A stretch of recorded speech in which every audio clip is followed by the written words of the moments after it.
Hey friends, welcome to Country Kitchen. Today we're going to be making some curry chicken. As you can see, some Jamaican style curry chicken, nice and thick. So yeah, stay tuned guys. Look at that gravy. I promise you, you're going to enjoy this recipe. So stay tuned. Make sure that you're subscribed to my channel for more amazing recipe. All right, so let's get straight into the video.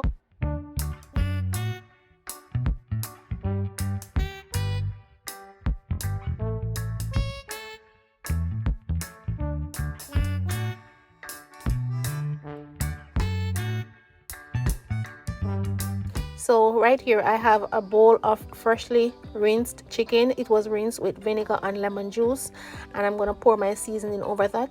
All the amount of seasoning that I'm using will be down in my description box, so don't forget to go over there and check that out. I will be posting the amount of chicken and the measurement of my seasonings. All right, so I just added my curry and my masala. I'm just going to combine everything together and just set it aside to marinate for an hour before we get cooking. I also went ahead and cut up my chicken before I rinsed it, and I've cut them in my desired size. It all depending on what you are looking for. Some people like when their chicken are cut in big pieces, some like really small pieces. Mine are like just in between. So guys, I did set this in the fridge for about an hour before I started my cooking process. So now it's time to cook, and my pot is on. It's already hot. I'm going to add some oil, and then I'm going to add a tablespoon of curry. So when we add the curry, we don't want it to burn till it's brown. So what I'm going to do is put my stove on low to medium heat, and I'm going to constantly stir it for about a minute, and then I'm going to add my chicken and then my garlic. Some people like to burn their garlic in the oil. For me, when I'm cooking curry chicken, I don't like the flavor of the garlic when it's burned, so I don't want it to burn. So I'm going to put the chicken first, and then I'm going to put my garlic and my scotch bonnet pepper.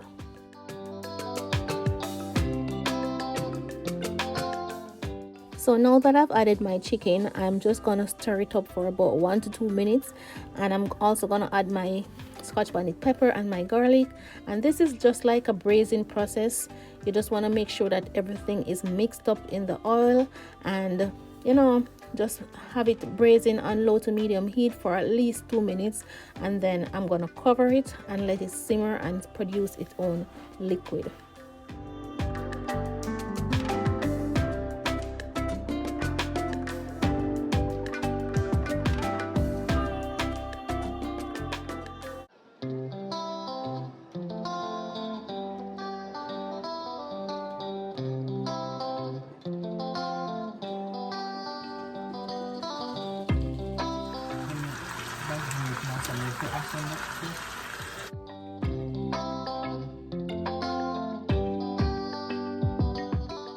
So this is what it looks like after 10 minutes, and as you can see, it has produced its own liquid. And I'm just going to add my scallion and my onions and just stir it up and cover it again.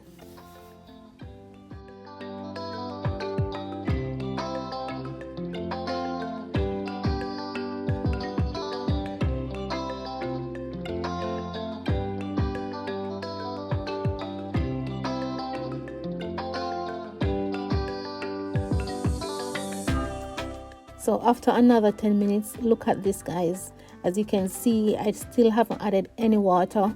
This is just the water that was produced from covering the pot and allowing everything to simmer and marry together. So yeah, I'm just going to add my carrots and my potatoes now. And as you can see, I cut some of my potatoes small. Those are the ones that are going to cook all the way out and produce that nice thick gravy that you're looking for. Unless you like your curry runny, I don't like mine runny. I like it when it's nice and thick, and that is the reason for cutting some of my potatoes really small. So now I am just going to add some more scallion, and that's gonna add some more flavor. You can taste it and see if you want some more pepper as well.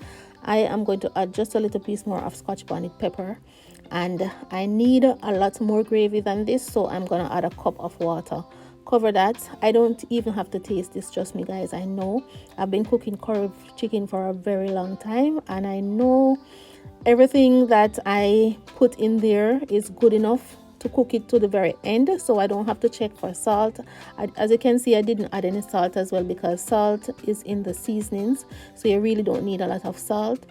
And when I'm cooking my curry chicken, I don't have to taste it. I've been cooking curry chicken since I was like 14 years old. I've been cooking curry, and I'm in my 40s now, so I've been cooking it for a long while. Sometimes my kids say, "Mommy, you're not going to taste it." I don't have to taste it because I know it's going to come out good. I know the amount of seasoning that I add. I don't have to add any salt, and I don't have to add any added. The worst thing you can do when you're cooking a curry chicken is to add powdered seasoning before it's finished cooking. Everything, all the powdered seasonings should be added before the cooking process, and I've seen people done that. As you can see, it's done and nice and ready, and the cooking time on this was 40 minutes. So yeah, you can just go out and enjoy your curry chicken now. All right, and you can invite a friend over and tell them that you got this recipe from Kuntrycooking. Just share the link with them and tell them to run over. We have some delicious recipe over here, and if you watch this video to the end, I really do appreciate every single one of you. Thank you so much for watching. Don't forget to hit that subscribe button, and don't forget to come back for more delicious recipe. All right, thank you so much for watching. Stay blessed, show some love, be kind, and stay safe. Wear a mask. I love you all, and I'll see you guys in my next video. Bye.